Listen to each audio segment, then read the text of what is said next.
आदाब, नमस्कार। Public India देख रहे हैं आप। मैं हूं आपके साथ बुशरा खानम फहद। चुनाव 5 राज्यों में हुए, 4 राज्य और एक यूनियन टेरिटरी, लेकिन सबसे ज्यादा जिक्र जिसका हो रहा है, जिसके बारे में सबसे ज्यादा चर्चा हो रही है, जिसके जीत का जश्न जिसका सबसे ज्यादा बीजेपी मना रही है, वो राज्य है पश्चिम बंगाल। जाहिर सी बात है, उसे पहली बार ये जीत हासिल हुई है। उसका कहना है कि उसकी सालों की ये तपस्या है, जिसके बाद उसे ये जीत हासिल हुई है। इस जीत के मायने देश की सियासत के लिए क्या हैं? इस जीत को किस तरह से देखा जाए? बंगाल किस तरह से बदलने जा रहा है और क्या इससे देश की सियासत भी बदलने जा रही है? ये जो रीजनल पॉलिटिकल पार्टीज हैं, अकाली दल से लेकर शिवसेना, आम आदमी पार्टी और अब तृणमूल कांग्रेस, और इसी इन्हीं कतार में और जो तमाम पार्टियां हैं जो धीरे धीरे करके भारतीय जनता पार्टी की साजिश का शिकार या उनका निवाला जो बनती जा रही हैं, क्या इनको वाकई में रियलाइजेशन हो रहा है कि इन्होंने अपने साथ और देश की सियासत के साथ क्या किया है? मैं लगातार ये कह रही हूं कि एक आइडियोलॉजिकल पॉलिटिकल वॉर है। क्या वाकई में इसको इसी तरह से देखा जाए? क्या कांग्रेस के लिए ये एक सिल्वर लाइन है? क्योंकि हमने देखा कि राहुल गांधी ने ये बयान दिया कि जो कुछ कांग्रेसी ममता बनर्जी की जीत को लेकर अलग अलग तरह की जो बातें कह रहे हैं, उनको एक तरह से उन्होंने शट अप किया है। तो बड़ा दिल यहाँ पर दिखाया है राहुल गांधी ने। क्या ऐसा ममता बनर्जी करती? क्योंकि ममता बनर्जी तो कांग्रेस के खिलाफ अलग मोर्चे की बात करती रही, और जब तक उनकी जीत भी नहीं हुई थी, उससे पहले ही ये कहा जा रहा था कि वो दिल्ली कूच करेंगी, और कुछ विश्लेषक ये कहते हुए भी नजर आ रहे थे कि अब देखिए, कांग्रेस को सोचने समझने की जरूरत है। उन्हें अब लीडरशिप किसी और को दे देनी चाहिए, यानी इंडिया गठबंधन की लीडरशिप पहले वो नीतीश को देने की बात कर रहे थे, और फिर केजरीवाल और ममता बनर्जी की अब बात करने लगे थे। लेकिन ममता बनर्जी के हाथ फिलहाल खाली हैं। कल से हम हिंसा की खबरें पूरी देख रहे हैं। आज ममता बनर्जी ने प्रेस कॉन्फ्रेंस की और उन्होंने ये बताया कि उनके साथ किस तरह की मारपीट की गई। हिंसा हमने देखी, पूरे बंगाल के अलग अलग हिस्सों में देखने के लिए मिल रही है। ममता बनर्जी की एक रिश्तेदार जा रही थी, उनसे जय श्री राम के नारे लगाए गए। तो वो जो एक गुंडा एलिमेंट है, वो तमाम पश्चिम बंगाल में खुलकर सामने आ रहा है। क्या पश्चिम बंगाल बदलने जा रहा है? मेरे साथ बेहद खास मेहमान आज जुड़ गए हैं, मेरे कार्यक्रम में पहली बार जुड़े हैं। प्रबल प्रताप सिंह जी मेरे साथ हैं, जो कि कई टीवी चैनल को हेड कर चुके हैं, सीनियर जर्नलिस्ट हैं। सियासत के उन्होंने बहुत सारे पन्नों को देखा है, बदलते हुए भी देखा है, संवरते हुए भी देखा है। प्रबल जी, बहुत बहुत स्वागत आपका कार्यक्रम में। धन्यवाद। मेरा पहला सवाल आपसे प्रबल जी कि इस पूरे जो बंगाल खासतौर पे मैं कंसंट्रेट करूंगी, और दूसरे राज्यों पर भी हम आएंगे। बंगाल में ये जो बदलाव हुआ है, और ये ऐतिहासिक जो बदलाव हुआ है, और अब भारतीय जनता पार्टी 206 सीटों के साथ सरकार बनाने जा रही है। हो सकता है शुभेंदु अधिकारी जो ये कह रहे थे कि ऐसा ही करना चाहिए जैसे इजराइल ने गजा के साथ किया, और वो लगातार जिस तरह के सांप्रदायिक भाषण देते रहे, हो सकता है कि वही चीफ मिनिस्टर भी बन जाएं। तो कैसे बदलते देख रहे हैं देश की सियासत और बंगाल की सियासत को आप? देखिए बुशरा, बंगाल का जो चुनावी नतीजा है ये अपने आप में अहम है और इसके दो संदेश बहुत साफ हैं। पहला तो मैं पूरी तरह से जिसके लिए तमाम इंस्टीट्यूशंस और जुडिशरी को भी को आड़े हाथे लूंगा कि जिस तरह से 27 लाख लोगों को डिसइनफ्रेंचाइज किया गया, वोट नहीं डालने दिया गया और ये कहा गया वो अगली बार डाल ले, एक बहुत बड़ा सवाल खड़ा करता है हमारे पूरे प्रजातांत्रिक प्रोसेस पे। पहला तो ये किसका टेक है।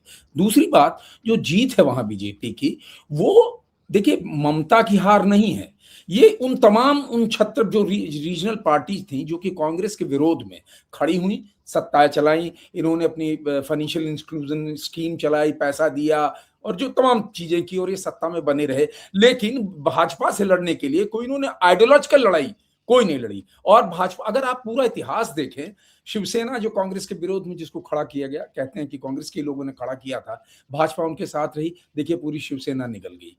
नीतीश कुमार, आप देखिए, नीतीश कुमार 60 सीट पे थी, भाजपा ने कहा बन जाइए, और नीतीश कुमार को फाइनली दिल्ली आना पड़ा और वहां पूरा भाजपा का कब्जा हो गया। आप चले जाएं उड़ीसा, बीजू जनता दल, वो हमेशा वो दूरी बनाए रखते थे कि हम कांग्रेस और भाजपा, वो दिखाने का मतलब एक उनका पॉलिटिकल स्टैंड था कि हम दोनों से दूरी रखेंगे। आज उनका हश्र क्या हुआ है, वही ममता बनर्जी का था। ये जितने दल थे, ये इनका सर्वाइवल और इनका वजूद जो है वो कांग्रेस विरोध के दम पे था। लेकिन कांग्रेस विरोध के चलते इन्होंने सत्ता तो हथिया लिया, सत्ता पे तो काबिज कर लिया, लेकिन एक जो जब बीजेपी पूरी तरह से जब चुनाव में मैदान में उतरी और उसने तमाम अपने अपनी विचारधारा को बहुत जिसे कहें शिद्दत से और बड़े दमखम से आगे बढ़ाया, उस विचारधारा की लड़ाई में ये सारे दल कहीं कहीं पीछे आए। आप पूरा इतिहास आप उत्तर प्रदेश का देखें, मुलायम सिंह जब जब थे वाजपेयी की सरकार थी, तो हम बराबर की दूरी रखेंगे और ये हमेशा इनका स्तंभ है कि भाई कांग्रेस से भी दूरी, बीजेपी से, ऐसा करके ये बीजेपी को ही फायदा पहुंचाते थे ये तमाम दल जो है।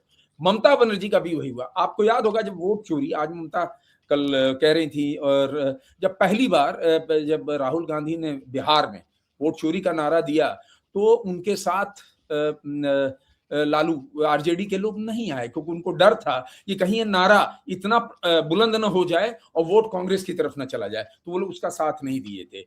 अभिषेक बनर्जी जो ममता के भतीजे हैं, उन्होंने वोट चोरी का जब राहुल ने नारा दिया था तो ये हंसी उड़ा रहे थे, और आज जब उसी का शिकार हो गए एक तरह से बीजेपी काउंसलर का, तो ये कह रहे हैं साहब ये चोरी है, वोट चोरी है।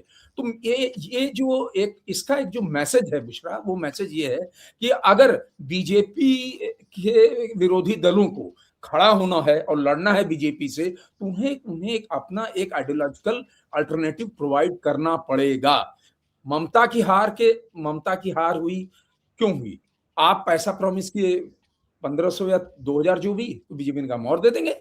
आपने आप लगातार आप इतने दिन सत्ता में रही, तो आप नहीं प्रोटेक्ट हम करते रहेंगे, हम माइनॉरिटीज को प्रोटेक्ट करेंगे, आप ओबीसीज को भूल गई, आप तमाम वो गलतियां हुई जिसकी वजह से कम्युनल पोलराइजेशन हुआ और आप चुनाव हार गई। तो अब जो है अगर इनसे लड़ना है तो इन राजनीतिक दलों को अपना वजूद बचाने के लिए एक आइडियोलॉजिकल लड़ाई लड़नी पड़ेगी, और वो जो विचारधारा की लड़ाई है वो लड़ाई कांग्रेस के ही जिसे कहे कांग्रेस ही, अभी तक का जो कांग्रेस का है वो कांग्रेस लगातार इनको, चाहे राहुल गांधी कांग्रेस की अगर बात करें, राहुल गांधी लगातार बीजेपी को टारगेट कर रहे हैं, आइडियोलॉजिकल टारगेट कर रहे हैं, आइडियोलॉजिकल लड़ाई लड़ रहे हैं। तो अगर उस तरह की लड़ाई ये तमाम दल लड़ेंगे तब तो आप बीजेपी को रोकने में कामयाब हो पाएंगे, नहीं तो धीरे धीरे धीरे धीरे उनका सत्ता पे कब्जा होता रहेगा और फिर हम उस आइडियोलॉजिकल लड़ाई पे उनको चुनौती नहीं दे पाएंगे। प्रबल जी, लेकिन इसका एक काउंटर ये दे सकते हैं कि हरियाणा की जब हम बात करें तो कांग्रेस वहां हार गई, महाराष्ट्र में उसका प्रदर्शन बेहद खराब रहा,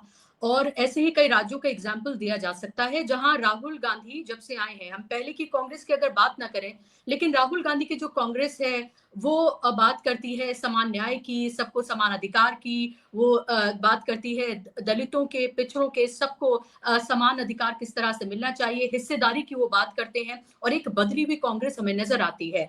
2024 का लोकसभा इलेक्शन और उसके बाद जिस तरह से एक के बाद एक स्टेट कांग्रेस हारी, तो ये आर्ग्यूमेंट दिया जा सकता है कि अगर ऐसा है तो वहां पर फिर कांग्रेस क्यों हारी है? क्या हमें इसको दो आयाम में हमें देखना पड़ेगा कि एक तरफ तो वो है जहां एसआईआर, वोट चोरी है, उसके जरिए बीजेपी काबिज हो रही है तमाम संस्थानों को अपने एक तरह से गुलाम बनाकर, और दूसरी तरफ ये आइडियोलॉजिकल लड़ाई है। क्या दोनों लड़ाई को पैरेलल तरीके से क्या लड़ना होगा? देखिए, जो आपने कहा कि कांग्रेस हार रही, देखिए पॉलिटिकल जब आप लड़ाई लड़ते हैं, हार जीत एक उसका एक एक एस्पेक्ट होता है, और वो उसमें अब वो, लेकिन महाराष्ट्र, मध्य प्रदेश में कांग्रेस जीती भी, छत्तीसगढ़ भी जीती, और 24 के लोकसभा चुनाव में कांग्रेस का परफॉर्मेंस ठीक रहा और बीजेपी काफी हारी।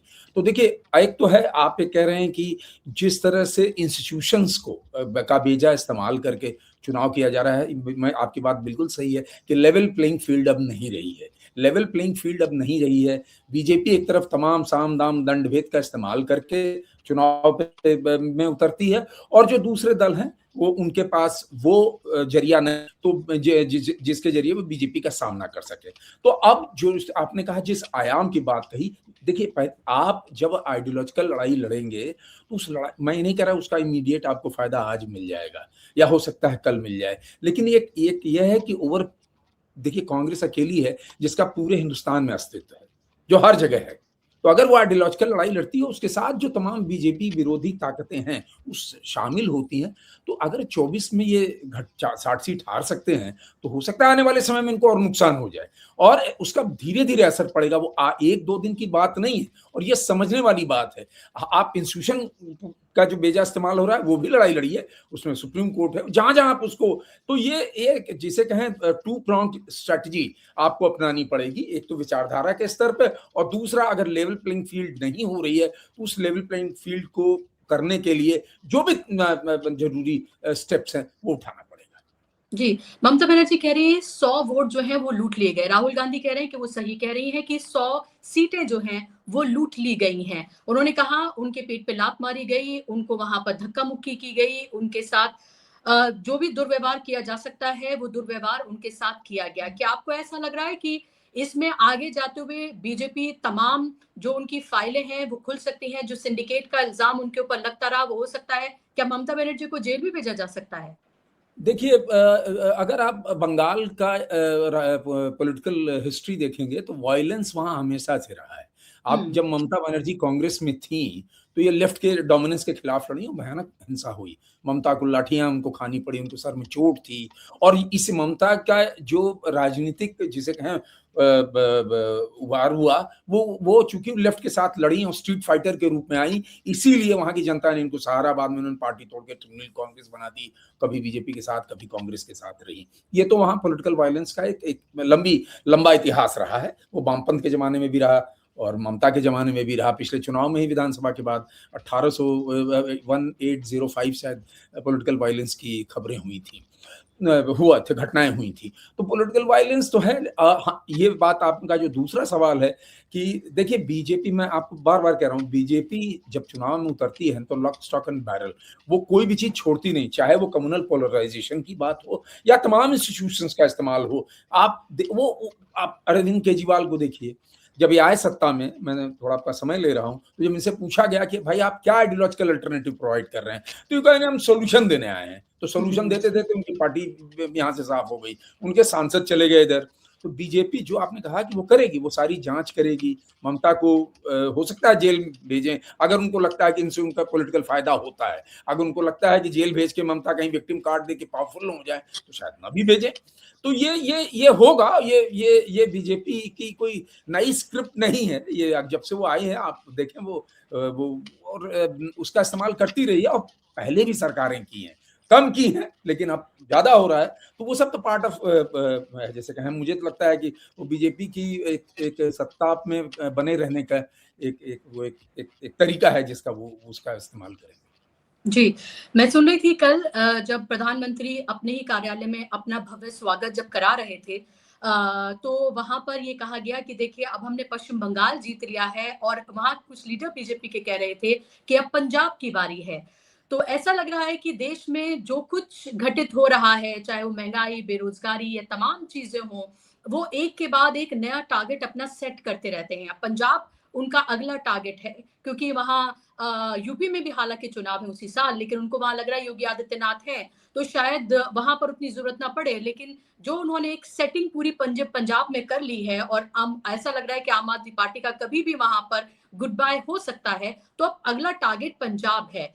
सवाल ये उठ रहा है प्रबल जी कि हर नए स्टेट में जब भारतीय जनता पार्टी जाती है, वादों का एक नया पिटारा जो वहाँ पर देती है, जैसे बंगाल में उसने यूसीसी की बात की है, वो कह रही है कि जो बिल है, लव जिहाद बिल है, या फिर वो 1 करोड़ नौकरियों का वादा, या फिर जो बेरोजगार हैं उनको भत्ता देगी, महिलाओं को उसने 3,000 रुपए देने का वादा किया है। क्या लोग वाक़ई में इतने इतने भोले हैं कि 12 साल से जो सत्ता में है, जिसने 2 करोड़ नौकरियों का वादा किया, जिसने किसानों को लेकर जो वादा किया, वो सब के सब हवा-हवाई थे।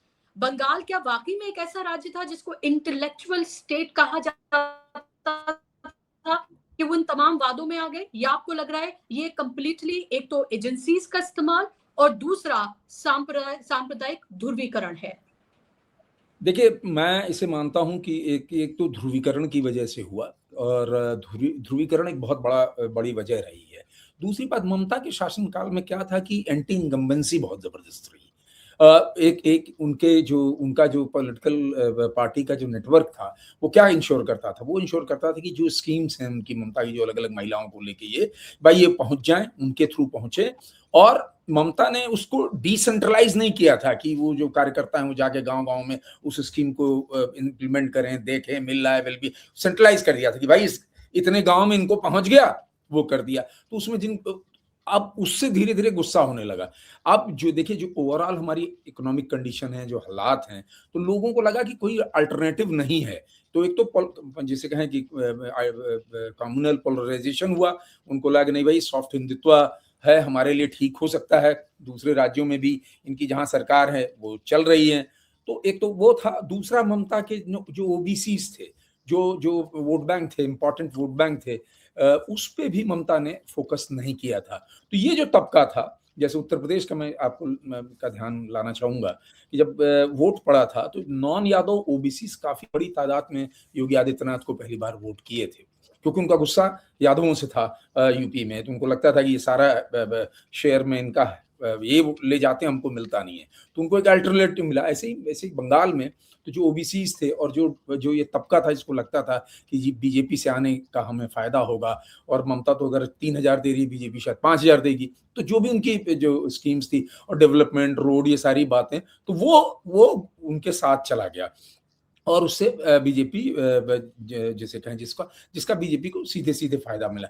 इंटेलेक्चुअल इसकी बात आपने जो एक सवाल उठाया कि इतना सब दिक्कत है, आर्थिक रूप से लोगों को इतनी चुनौतियाँ, आप एक चीज़ हम भूलते हैं, बीजेपी ने कहा है कि साहब हम 40 या कितने करोड़ लोगों को राशन, 80 करोड़ लोगों को, और 2030 तक हमने, हैं? तो 2030 तक वो फ्री राशन बाँट रहे हैं ना, तो वो भी तो ऐसा तो नहीं है कि केवल वो आइडियोलॉजिकल लड़ाई कर रहे हैं, वो भी जो ज़रूरतमंद हैं, जिनको वो राशन पहुँचना चाहिए, तो वो तो सेंटर की स्कीम से उनके पास जा रहा है, वो बेहतर इम्प्लीमेंट करके उसको वहाँ तक पहुँचा रहे हैं। तो ये देखिए, आप एक दिन में सोचेंगे कि बीजेपी से लड़ने, तो मुझे तो नहीं लगता, इसके लिए तो एक लंबी देखिए लड़ाई प्रबल है। जी, ऐसा क्यों है कि ये वाले लाभार्थी उन वाले लाभार्थियों पर भारी पड़ जाते हैं? अगर ये रीज़न दिया जाए कि महाराष्ट्र में देखिए जो बहना थी, लाडली बहना, उन्होंने बीजेपी को वोट किया, मध्य प्रदेश में मामा को वोट किया, तो वही बहनें ममता बनर्जी को क्यों नहीं कर सकती? ममता बनर्जी, मैं 2021 में मैं वहाँ पर पश्चिम बंगाल में 1 महीने रह के मैंने वहाँ चुनाव कवर किया था ग्राउंड से, और मैंने देखा महिलाएँ बिल्कुल एक तरफ थी ममता बनर्जी की तरफ। उन्होंने कहा हमारे दुख-सुख में साथ दिया उन्होंने। 1500 रुपए लगातार वो देती रही, उसमें कभी कोई उन्होंने रुकावट नहीं की। और कुछ महिलाओं ने इस बार भी कहा कि हमें 1500 रुपए हमारे लिए काफ़ी, कम से कम वो आ तो रहे हैं। ये 3000 का तो अभी वादा ही है। तो ऐसा क्यों होता है कि एक लाभार्थी दूसरे लाभार्थी पर भारी पड़ जाता है? देखिए, आप अगर लाभार्थी की बात करें तो ये तो फ्रीबी है। मैं लाभार्थी, तो ये लोग कहते हैं, मैं तो मानता हूँ एक तरह का फ्रीबी आप दे रहे हो उनको। और जब आप फ्रीबी, मैं 2 एग्ज़ाम्पल आपको दूँगा। आप बिहार देखें, नीतीश कुमार जो अभी जो चुनाव हुआ, तो बीजेपी ने प्रॉमिस किया महिलाओं को, और नीतीश कुमार ने प्रॉमिस किया, और देखिए थंपिंग मेजॉरिटी से जीत के चले गए। ऐसा नहीं कि उससे पहले नीतीश कुमार दे नहीं रहे थे, ठीक है? जब बीजेपी और पैसा उन्होंने बढ़ाया। अब ममता का अगर 1500 दे रही है, तो बीजेपी ने 3000 किया है, तो 100% का तो इंक्रीज़ कर दिया ना, वो जो फ्रीबी है। तो जो वोटर है उसको लग रहा है, अरे भाई अभी तो ठीक है, दीदी 1500 दे रही है, हमको तो 3000 मिल रहा है, तो हम 3000 वाले में जाएँगे। और ये देखिए, इसको हम अगर ये सोचे कि अरे नहीं भाई, उनको 1500 में वो खुश हैं, तो 3000 का ऑप्शन क्यों नहीं लेंगे? तो ये मेरी समझ में है, अगर वोटर 1500 में खुश है, तो ज़ाहिर है अगर उसको 2000 मिलेगा तो खुश हो जाएगा, उसको 2500 मिलेगा तो और खुश होके वोट करेगा। तो वो 3000 इधर बीजेपी ने प्रॉमिस कर दिया, तो और ममता का फिर वो कार्ड नहीं चला, और एक तरह से जो कहा, जिन ममता को आप सोचिए, महिला वोटर भी उनसे उनसे उतना छिटक गए, मतलब 5-7% का जो डिफरेंस है बीजेपी से 40, बीजेपी का 7% का गेन है और वोट परसेंटेज में, और ममता और उनके बीच में 3-4% का 3-4% का डिफरेंस है वोट में। तो वो भी चले गए। तो जब जिसको 3000 मिल रहा है वो वहां चला गया, उसने वोट दे दिया, और उसको ममता का 1500 नहीं पसंद आया। अब इसको तो आप कैसे, इसको कैसे एक्सप्लेन करेंगे, आप बताइए? तमाम उदाहरण पड़े हुए हैं। आप डीएमके देखिए, उनकी भी ऐसी ही थी फाइनेंशियल वो स्कीम, सब घर घर जा। अरे सबसे बड़ा केस मैं आपको बताऊं, जगन मोहन रेड्डी, आंध्र प्रदेश का। जब जगन मोहन रेड्डी ने इतना पैसा दिया, इतना दिया, उसके बाद चुनाव हार गए। क्यों? क्योंकि चंद्रबाबू नायडू बीजेपी के साथ मिलकर उन्होंने बेटर ऑफर कर दिया। तो ये तो वोटर को जहां लगेगा वो उधर चला जाएगा। उनको लगा कि नहीं साहब, ये 3000 हमारे लिए ज्यादा जरूरी है 1500 से।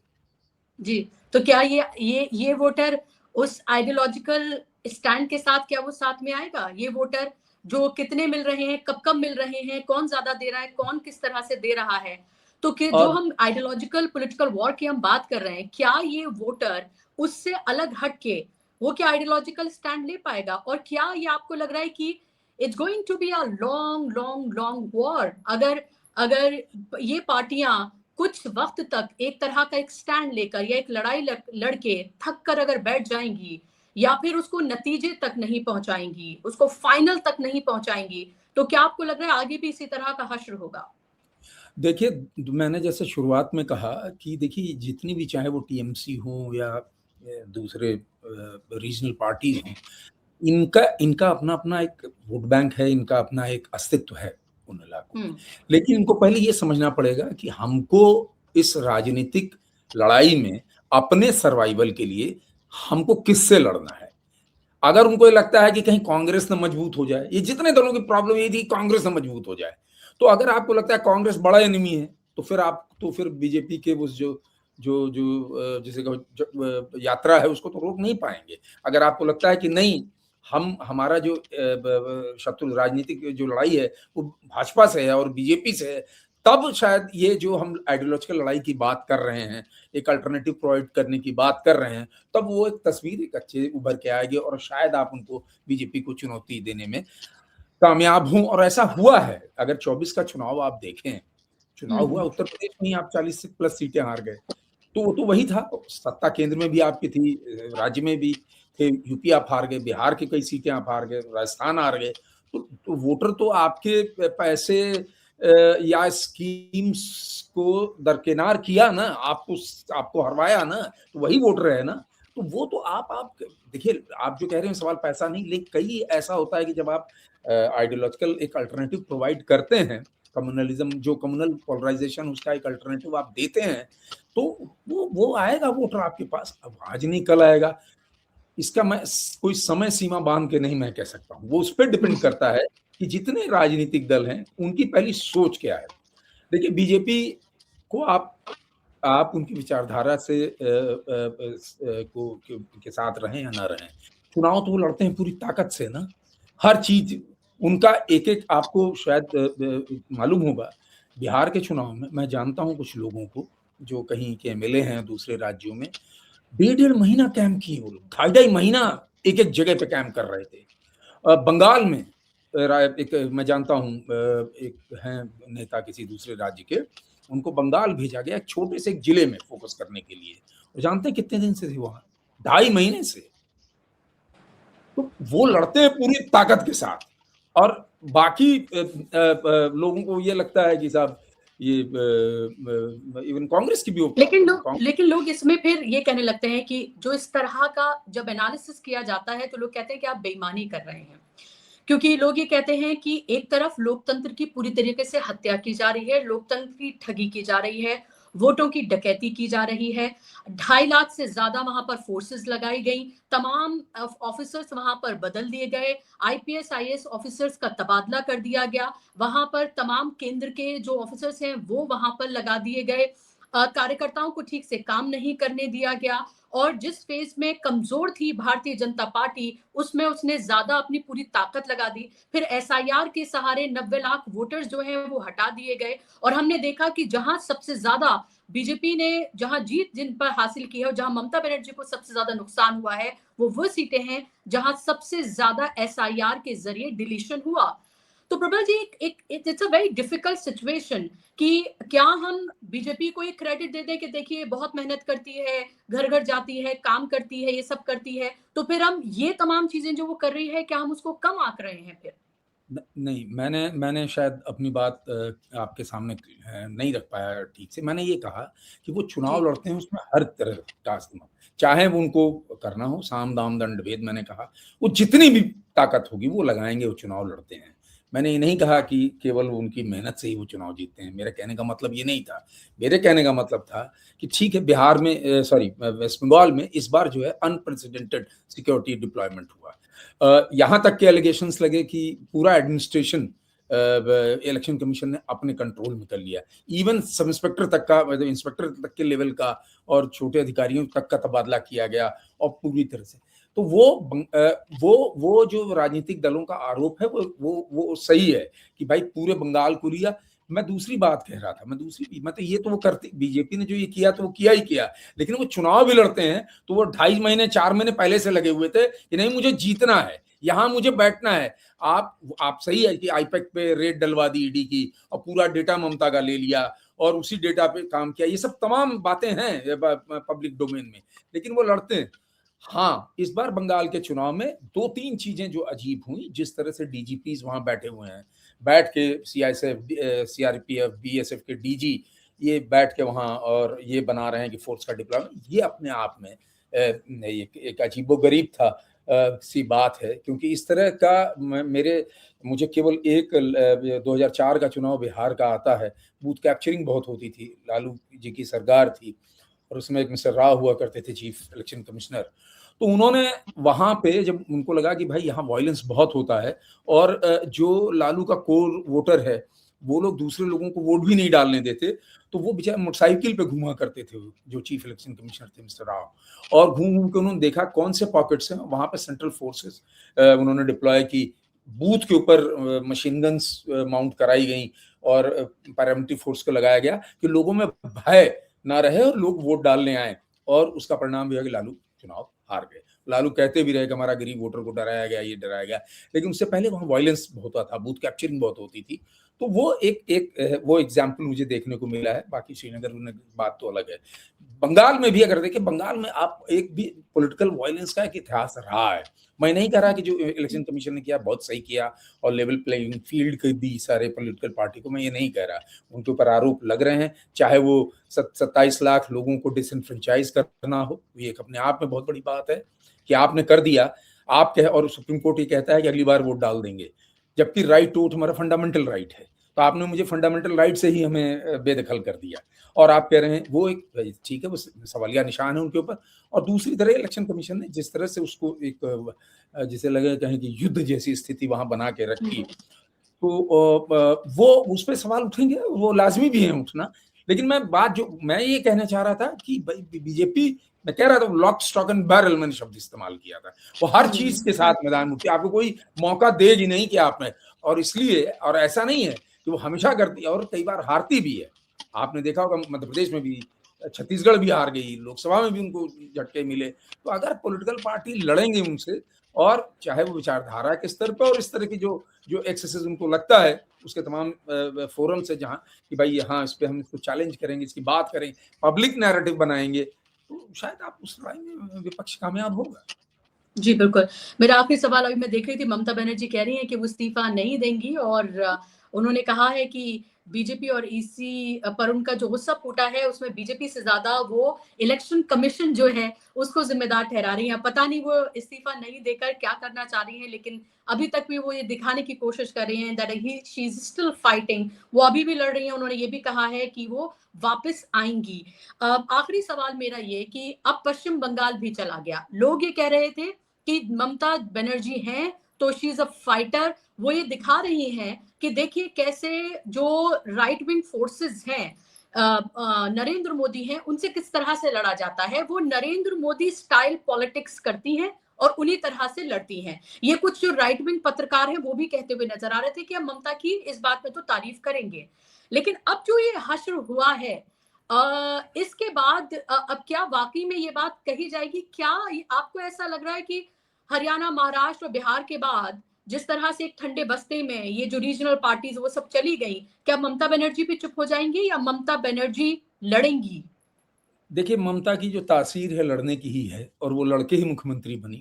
और आप उसका सबसे बढ़िया एग्जाम्पल, पता नहीं आप उस समय मीडिया में थे, हम लोग तो मीडिया में थे, कि वो लाठी खाई थी बंगाल की सड़कों पे, जब उतरी थी बम पंथ के खिलाफ, और काफी चोटें लगी थी, काफी उस समय हम लोगों ने देखा था और कवर भी किया था। वो लड़ाकी हैं, उनकी तासीर में, और देखिए वो सुप्रीम कोर्ट चली गई, अपना खुद केस आर्ग्यू किया था। तो वो एक मैसेज देना चाहती, वो लड़ने की बात। मैं दूसरी बात कह रहा हूँ, ममता बनर्जी वेस्ट बंगाल में जहां बीजेपी का मैंने मेजॉरिटी है क्लियर, ममता बनर्जी उसको वहां पर अब उस तरह से लड़ने के कामयाब नहीं हो पाएंगी अकेली अपने दम पर।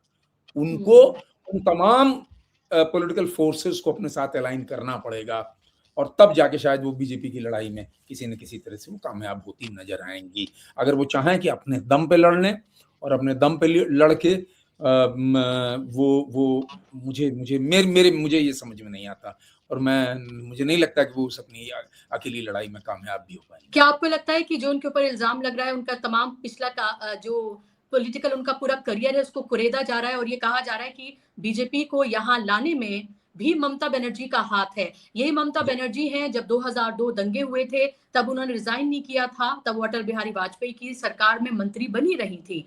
आगे भी ये कहा गया कि उन्होंने कहा कि नेचुरल अलाय है बीजेपी, वो यानी कि वो आइडियोलॉजिकल अलाय की बात कर रही है, तब भी वो वहां पर थी। तो एक तरह से उन्होंने एक स्पेस दिया भारतीय जनता पार्टी को, और उनके रहते ही भारतीय जनता पार्टी ग्रो की पश्चिम बंगाल में। और आज लोगों का ये कहना है कि आज उन्होंने अपनी कब्र खुद ही खो दी, सियासी कब्र की यहाँ मैं बात कर रही हूँ। तो क्या आपको लग रहा है कि ये जायज है उनके लिए इस तरह का एनालिसिस करना?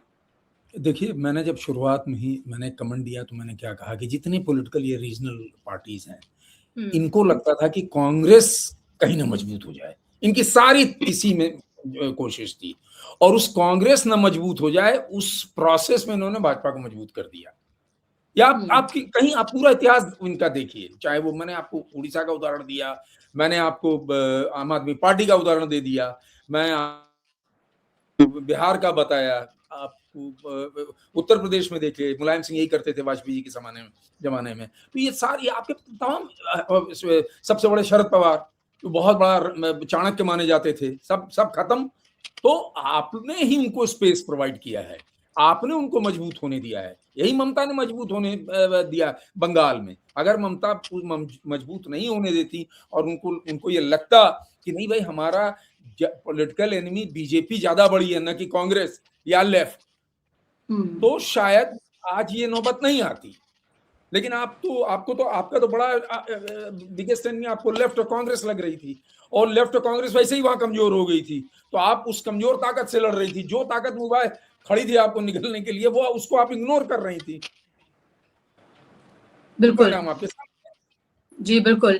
और ये भी कहा जा रहा है कुछ एनालिसिस ये भी बोल रहे हैं कि देखिए 3 या 3.5% कांग्रेस को आया है, और शायद इतना ही आसपास कुछ लेफ्ट को वोट आया है, और इससे कम से ममता बनर्जी हार गई हैं। तो अगर ये सब साथ में होते तो ऐसा नहीं होता। अब ऐसा लग रहा है कि ममता बनर्जी के आगे क्या इन लोगों को भीख मांगनी पड़ती, क्योंकि ऐसा नहीं है कि जेस्चर जो है कांग्रेस की तरफ से नहीं दिखाए गए थे, लेकिन जाहिर सी बात है ममता बनर्जी को ये लग रहा था, वो ओवर कॉन्फिडेंस में थी कि वो अपनी दम पर ये चुनाव जीत जाएंगी, तमाम चीजों को दरकिनार करते हुए। लेकिन नतीजे जो है वो हमारे सामने है। ये एक लॉन्ग प्रोसेस है, मुझे लगता है कि आने वाले कुछ हफ्तों तक इस पर डिबेट्स और एनालिसिस जो है वो होते रहेंगे कि आखिर हुआ है तो क्या हुआ है, उससे क्या सीख तमाम लोग ले रहे हैं। फिलहाल बहुत बहुत शुक्रिया प्रबल जी आपका इस कार्यक्रम का हिस्सा बनने के लिए, समय देने के लिए बहुत धन्यवाद। शुक्रिया। आप तमाम दर्शकों का भी नमस्कार।